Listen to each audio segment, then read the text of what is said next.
오늘 우리가 함께 볼 하나님의 말씀 사도행전 4장 19절과 20절입니다. 사도행전 4장 19절과 20절 말씀입니다.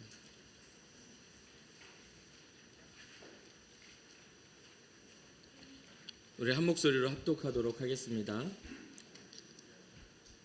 베드로와 요한이 대답하여 이르되 하나님 앞에서 너희의 말을 듣는 것이 하나님의 말씀을 듣는 것보다 옳은가 판단하라.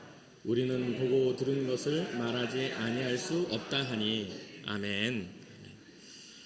예수님의 제자들은 예수님이 하늘로 올라가시면서 성령을 선물로 주시겠다라는 약속을 믿고 오순절 기간 동안에 마가의 다락방에 모여 전심으로 기도함으로 강력한 성령의 역사를 체험하게 됩니다. 그러한 어떤 체험을 통해서 이제 새로운 예수님의 사역이 제자들에게 이어져서 초대교회에 복음 전함이 하나님 나라의 전파가 계속해서 이어지게 되죠. 그리고 베드로와 다른 11 사도들도 더불어 성령의 역사를 힘입어 복음을 담대하게 선포하고 또 베드로의 설교를 들은 사람들이 3,000명이나 세례를 받는 그런 역사가 나타나게 됩니다. 이게 이제 사도행전 2장 41절에 기록되어 있는 내용이죠. 그렇게 계속해서 복음이 전해지면서 변화된 사람들은 서로의 삶을 나누게 되고 공유하고 실질적인 공유와 함께 물건을 통용하고 재산을 팔아서 각 사람의 필요를 따라 나눠주는 그러한 모습을 초대교회가 갖게 되죠. 사도행전 2장 46절과 47절을 읽어드리면 날마다 마음을 같이하여 성전에 모이기를 힘쓰고 집에서 떡을 떼며 기쁨과 순전한 마음으로 음식을 먹고 하나님을 찬미하며 또 온 백성에게 칭송을 받으니 주께서 구원받는 사람을 날마다 더하게 하시니라. 아멘. 성령의 역사로 일어난 부흥의 모양은 성전에서나 집에서나 선한 영향력으로 나타나게 됩니다. 우리가 이제 한 가지 짚고 넘어야 되는 것은 이 성전에 우리 초대교회의 이런 모습들을 보고 예수님의 사역을 보면서 가끔 어떤 사람들은 교회를 구제기관으로 착각을 합니다. 교회는 구제기관이 아니라 구원기관입니다. 우리를 구원하시기 위하여 교회가 세워진 것이지 어려운 사람을 돌보기 위하여 세워진 게 아닙니다. 여기에 보면은 구원받은 사람을 날마다 더하게 하시는 게 최종 목적인 것이에요. 최종 목적이라는 것은 이 교회의 목적이기도 합니다. 그러면 구원받은 사람을 날마다 더하게 하시는 그 시작점이 뭡니까? 날마다 마음을 같이하여 성전에 모이기를 힘쓰고. 그럼 성전에 모여서 뭐를 할까요? 이 초대교회의 시작이 무엇부터 시작합니까? 마가의 다락방에서 성령의 충만함을 위하여 기도함으로 시작되잖아요. 성전에 모이기를 힘썼다는 것은 하나님의 약속된 성령을 받기 위한 또 하나님의 약속된 구원을 이루기 위한 그런 모임에서부터 시작하여 떡을 떼고 기쁨과 순전한 모습으로 서로를 구제하고 또 하나님을 찬미하고 이런 것들이 그 안에 부수적으로 들어가 있는 것이죠. 근데 어떤 사람들은 교회는 구제단체라고 생각하는 사람들이 있어서 교회가 구제를 안 하고 선교를 안 하고 뭐 하는지 모르겠다고 진짜 선교의 일은 복음을 전하는 거거든요. 그러니까 그런 어떤 이야기들을 하게 되지만 한 번 더 말씀드리지만 교회는 구제단체가 아니라 구원단체입니다. 예수 그리스도의 복음을 전하고 우리가 구원을 받는 것이죠. 이런 성령의 강력한 역사가 나타나는 중에 베드로와 요한이 제9시기도를 위해서 성전으로 올라가고 있는 상황입니다.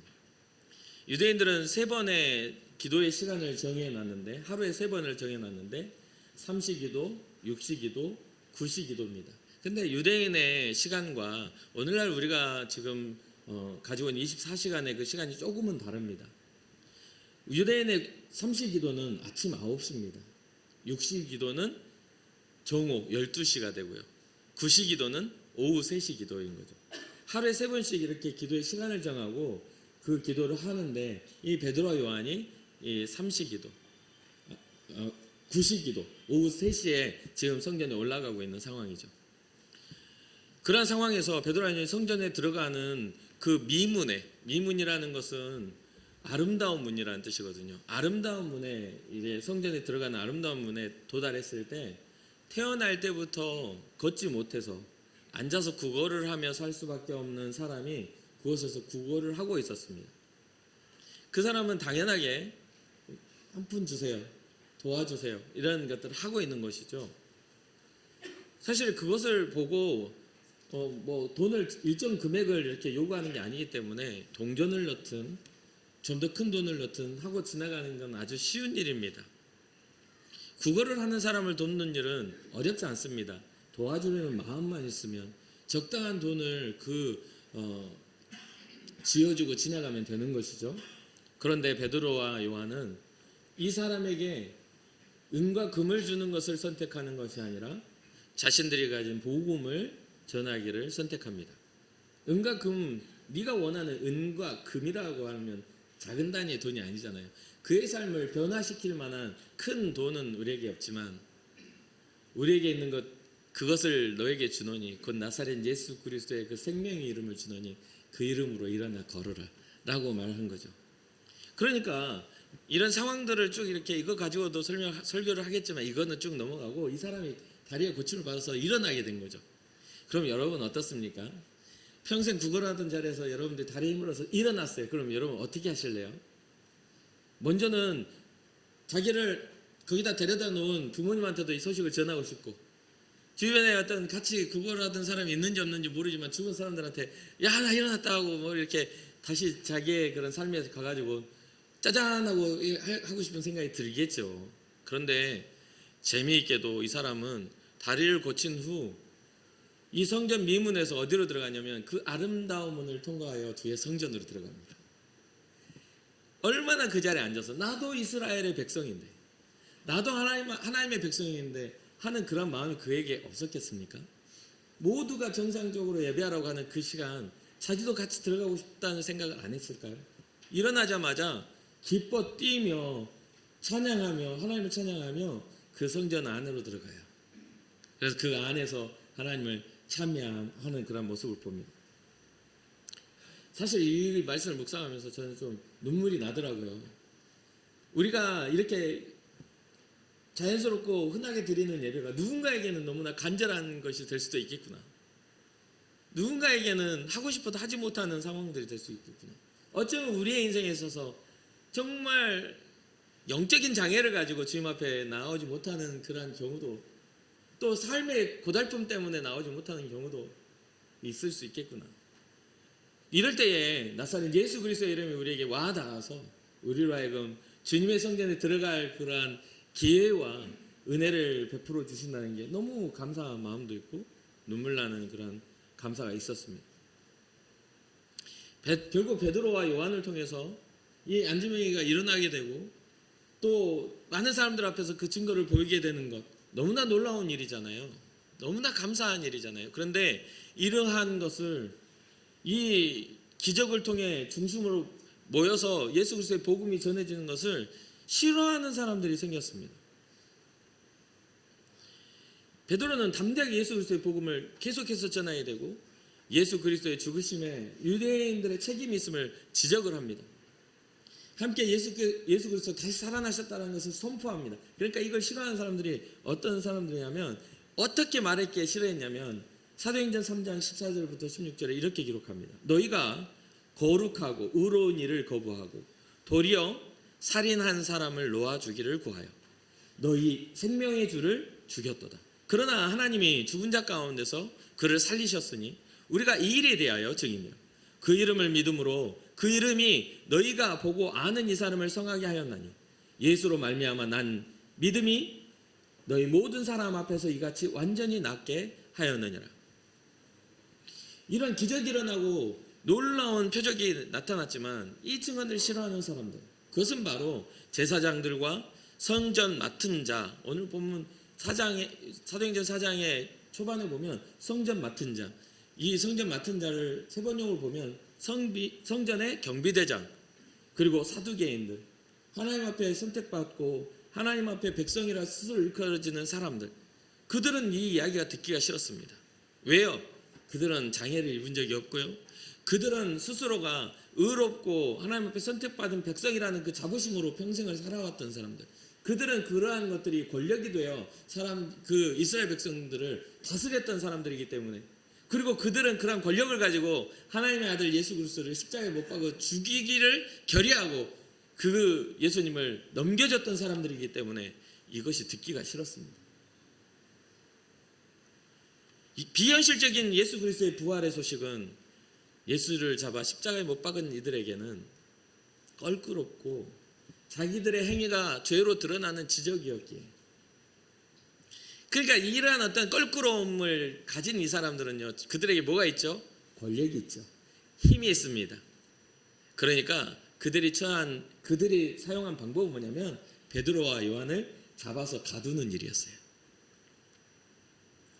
우리가 알다시피 우리는 우리의 신앙을 그렇게들 생각하는 경향이 있습니다.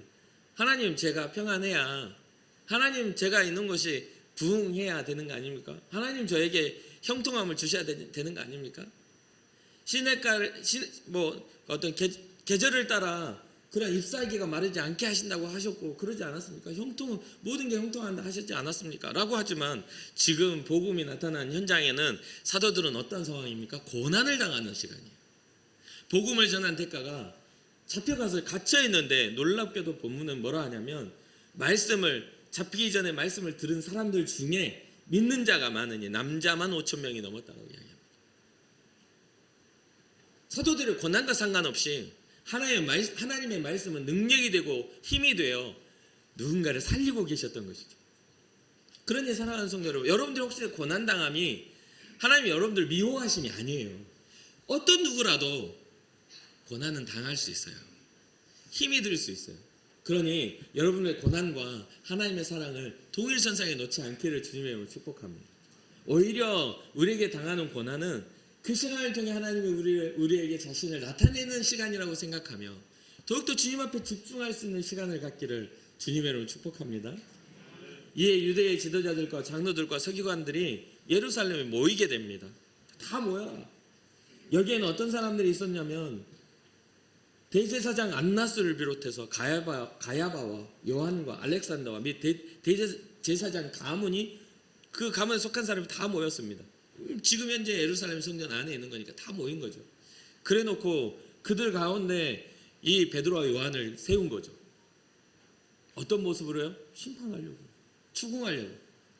그러면서 뭐라고 하냐면 너희가 무슨 권세와 누구의 이름으로 이 일을 행하느냐라고 묻습니다. 무슨 권세와 누구의 이름으로?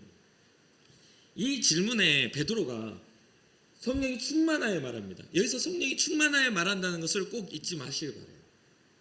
성령이 충만한 그러한 대답은 우리로 하여금 하나님의 뜻을 전달하는 대답이 될 수 있어요. 우리가 아무리 그럴싸해도 성령이 충만한 대답이 아닌 것은 엉뚱한 그 끝이 달라져야 돼 있거든요.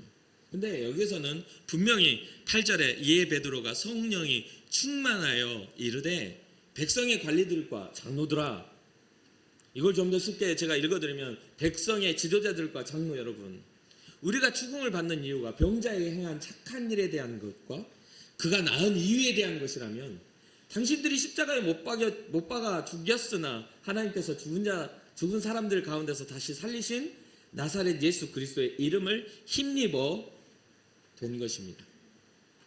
그 추궁에 대해서 성령이 충만하여 그 이야기를 하는 것이죠. 이 예수님은 당신들 집 짓는 사람들에게 버림을 받은 돌이지만 오히려 집 모퉁이의 머릿돌이 되신 분이십니다. 다른 이로서는 구원을 받을 수 없습니다. 사람들에게 주신 이름 가운데 의지하여 구원을 얻을 수 있는 이름은 온 천하 사람들 중에 이 이름밖에 없습니다라고 변론을 합니다. 이전에 베드로와 요한과 많은 제자들이 주님의 십자가 앞에서 어떠했습니까? 다 도망가고 다 숨어야만 했잖아요. 그런데 강력한 성령의 역사를, 예수 그리스도의 부활을 맛보고 강력한 성령의 역사를 체험한 이 베드로와 요한은 더 이상 숨는 자들이 아닌 겁니다. 더 이상 상대방의 위협과 그들의 그런 어떤 협박을 두려워하는 자들이 아니라는 거예요. 왜요?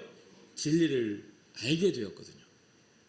하나님이 예수 그리스도를 통해 하시는 일이 무엇인지 그 핵심을 알게 되었기 때문입니다. 그러니 이 반박을 들은 이 사람들은 기적을 경험을 한 그 병 나은 사람도 함께 있고 또 보니까 반박하고 비난할 만한 것이 없습니다. 그러니까 이 사람들이 뭔가 반박할 만한 내용이 없으니까 이 상황을 어떻게 할까 하고 고민을 하며 의논을 하죠. 사도행전 4장 16절과 17절에 이 사람들을 어떻게 하면 좋겠습니까? 세 번역으로 제가 더 쉽게 얘기하게 드릴게요. 이 사람들을 어떻게 하면 좋겠습니까? 그들로 말미암아 기적이 일어났다는 사실은 예루살렘에 사는 모든 사람이 다 알고 있고 우리도 이것을 부인할 수 없습니다. 다만 이 소문이 사람들에게 더 퍼지지 못하게 앞으로는 이 이름으로 아무에게도 말하지 말라고 그들에게 엄중히 경고합시다. 진리와 진실 앞에 선 이 사람들의 이 판단을 보십시오. 회개가 아니라 그것을 감추고 자기네들의 권위를 무너뜨리는 것들에 대해서 오히려 하나님을 대적하여 일어나서 하지 못하도록 하자는 게 이게 결론입니다.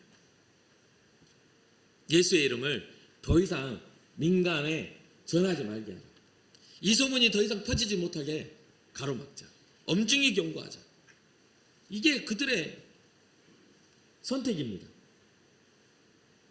오늘 우리의 삶 속에서도 예수 그리스도의 진리를 자꾸만 하지 못하게 만드는 그런 상황과 세상의 그런 흐름들이 있습니다.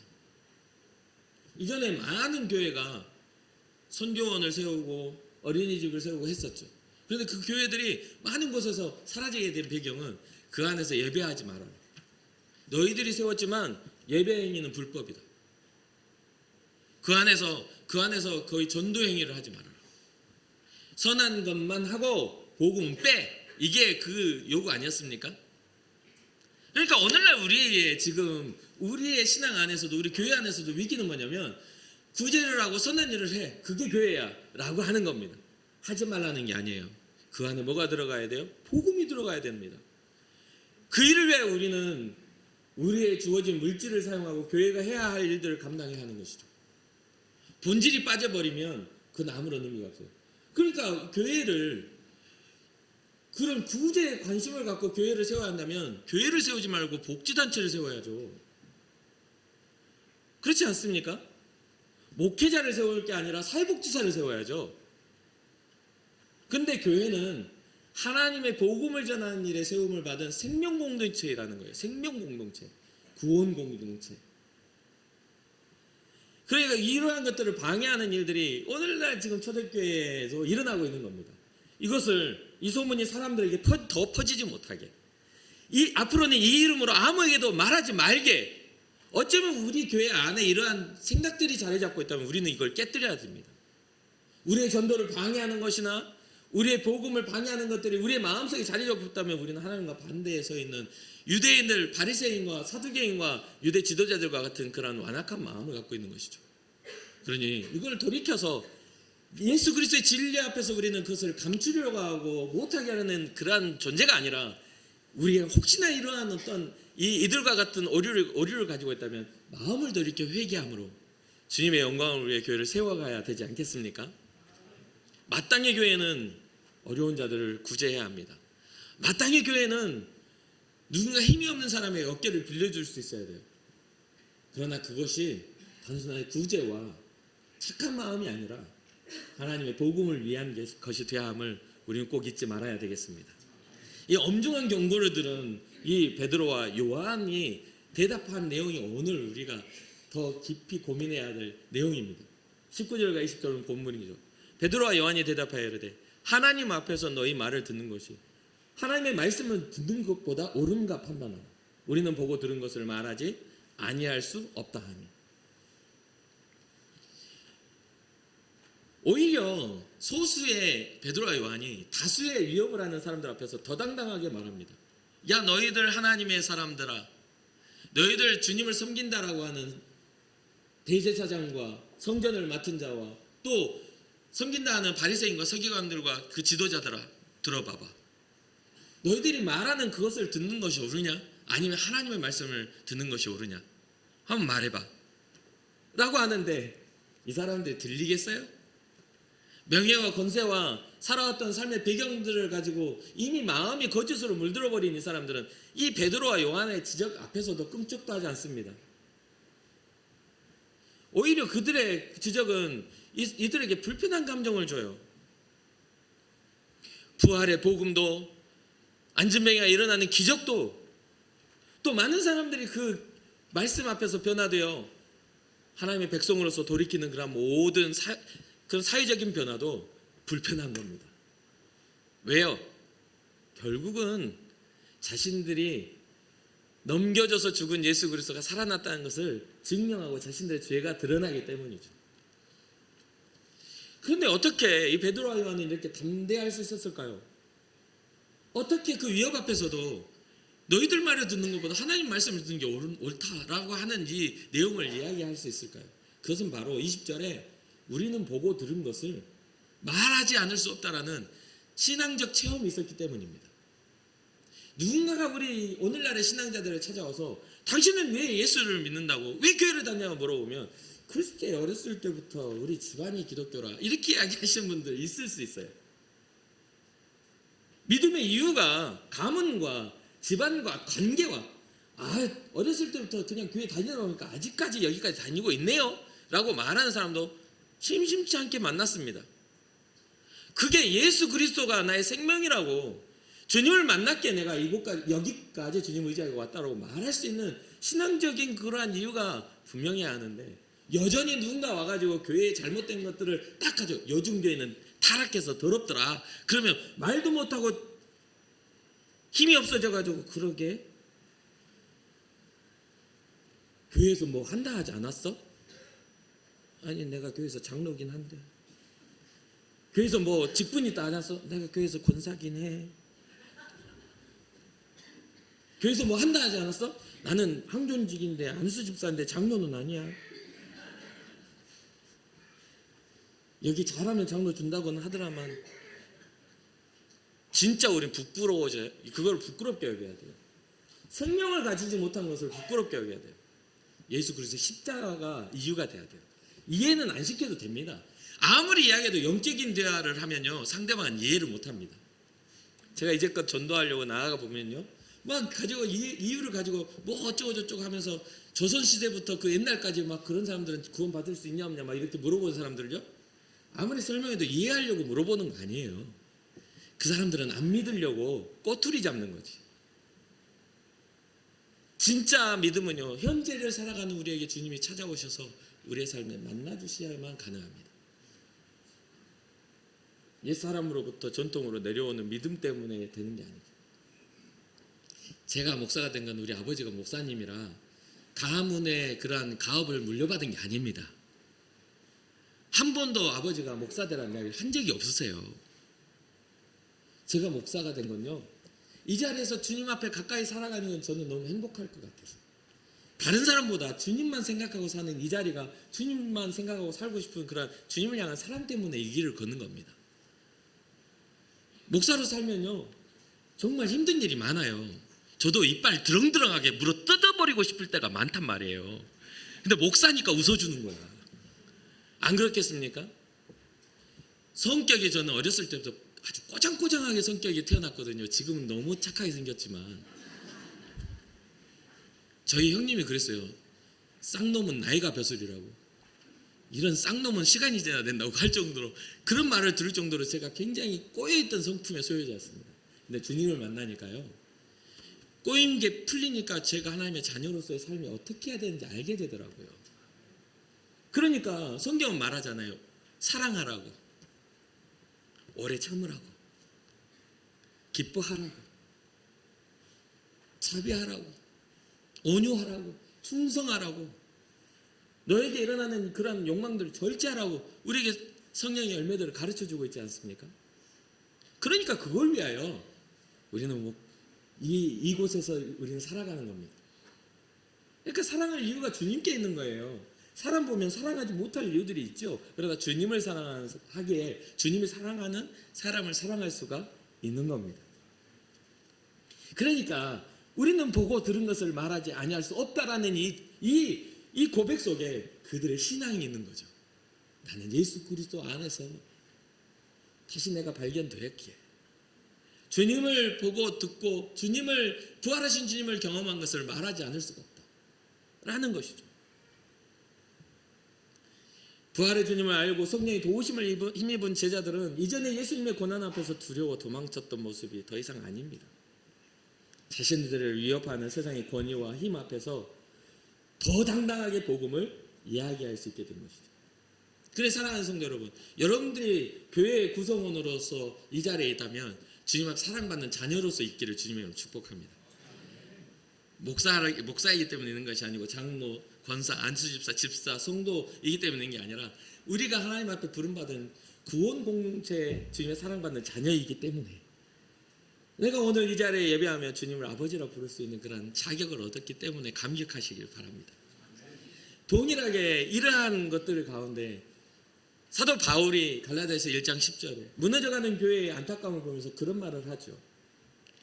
이제 내가 사람들에게 좋게 하랴, 하나님께 좋게 하랴, 사람들에게 기쁨을 구하랴. 내가 지금까지 사람들의 기쁨을 구하였다면 그리스도의 종이 아니다. 우리가 사람의 기쁨을 구하기 위해서 이 자리에 있는 게 아니라 주님의 기쁨을 구하는 그러한 은혜 공동체 안에 우리는 들어와 있는 것입니다. 사랑하는 성도 여러분, 여러분들이 주님의 기쁨이 되기를 주님의 이름으로 축복합니다. 주님, 오늘 하루 내가 하루 정말 몸부림치며 살아가는 이 삶이 주님 보시기에 기쁨이 되기를 원합니다. 주님이 원하시니 용서할게요. 주님이 원하시니 사랑할게요. 주님이 원하시니 한 번 더 제가 참을게요. 7번씩 7번이라도 제가 주님이 원하시니 그 길을 걸어갈게요. 용서할게요. 할 수 있는 그러한 믿음의 고백이 우리 가운데 있어야 될 줄로 믿습니다. 요즘에 오늘날 우리는 세상의 모든 문화와 트렌드가 하나님 말씀이 없는 세상을 가르치라고 계속 하죠. 하나님의 통치를 거절하고 인간이 만들어 놓은 그 통치 권력 앞에서 살아가도록 이 모든 것들을 형성합니다. 세상의 주인 되시는 하나님보다 짧은 인생을 살아가는 사람이 중심이 되게끔 모든 문화를 바꿔가죠. 그런데 성경은 단순하게 삶을 이야기해 주고 있지 않아요. 이 짧은 인생 잘 살아라고 성경은 우리에게 말하고 있지 않다는 거죠. 오히려 삶이 끝난 뒤에 하나님의 심판이 기다리고 있으니 하나님이 열어놓으신 그 구원의 길을 너희가 걸어가야 한다는 그것을 역설적으로 우리에게 가르쳐주고 있죠. 요한계시록 1장 7절 볼지어다 그가 구름을 타고 오시리라. 각 사람의 눈이 그를 보겠고 그를 찌른 자들도 볼 것이요 땅에 있는 모든 족속이 그로 말미암아 애곡하리니 그러하리라. 아멘. 모든 마지막 때에 주님이 다시 오실 텐데 모든 사람이 주님의 오심을 보게 된대요. 예수님을 찌른 사람들도 주님을 죽게 넘겨줬던 사람들도 다 보게 될 것이고 모든 세상의 족속들이 그것을 맞이하게 될 것이라는 거죠. 그런데 그러한 때에 우리는 어떠한 존재입니까? 심판받고 멸망받고 버림받을 존재가 아니라 그 예수 그리스도의 보혈로 주님의 영화로움 속에 들어가는 존재 아닙니까? 우리가 주님의 기쁨이 되고 주님의 영광이 될 수 있도록 하나님의 자녀로서의 권세를 누리며 살아가는 여러분과 제가 되기를 바라봅니다. 신앙은요 언제나 그래요. 말씀에도 그러한 이야기들이 나오지만 거기에 근거해서 살아가지만 우리는 하나님의 말씀을 귀로 듣잖아요. 그렇죠? 주의 말씀을 청정하죠. 그럼 순종은 어떻게 하는 겁니까? 귀로 들은 순종은 우리의 삶으로 행동을 하는 겁니다. 행동을 하는 거예요. 우리의 삶이 주님의 말씀을 듣고 삶으로 결단하여 삶의 결을 따라 삶으로 드러나기를 주님으로 축복합니다. 그리고 오늘날 그 삶의 증명이 위협 앞에 선 베드로의 고백이 되길 원합니다. 너희의 말을 듣는 것이 옳은가? 하나님의 말씀을 듣는 것이 옳은가 판단하라. 우리의 판단은 하나님의 말씀을 듣는 데 있기를 주님의 이름으로 축복합니다. 세상의 누군가가 또는 세상의 흐름이 우리의 선택을 하나님이 아닌 것에 대해 강요하거나 또 위협한다 할지라도 주여 믿는 우리는 우리의 올바른 판단은 오직 예수 그리스도가 되게 하여 주시옵소서. 오직 예수가 나의 생명이 되게 하여 주시옵소서. 그것이 우리의 온전한 오늘 우리의 옳은 판단이 되기를 주님의 이름으로 축복합니다. 잠시 기도하겠습니다. 살아계신 하나님, 주님을 알지 못했을 때에 주님을 떠났던 사도들이 주의 부활하심과 주의 승천하심을 보고 약속하신 성령을 바라보며 끝까지 기도함으로 성령의 충만함을 입은 후에는 세상의 그 어떠한 위협과 세상의 그 어떠한 엄중한 경고에도 굽힘없이 주님을 향해 믿음의 소원을 가지고 주님 앞에 나아갔던 것을 보게 됩니다. 주여, 우리에게도 성령의 충만한 은혜를 주사 세상에 흘러가는 그러한 문화와 세상의 가르침 때문에 무너지지 않도록 하나님, 우리의 신앙을 주께서 굳건하게 세워 주시옵소서. 우리에게 해야 할 판단이 있다면 그 올바른 판단이 예수 그리스도가 되게 하여 주시고, 주님의 부활과 주님의 다시 오심을 우리가 기억하는 그런 믿음의 재림의 신앙 가지고 주님 앞에 나아갈 수 있도록 주님 도와주시옵소서.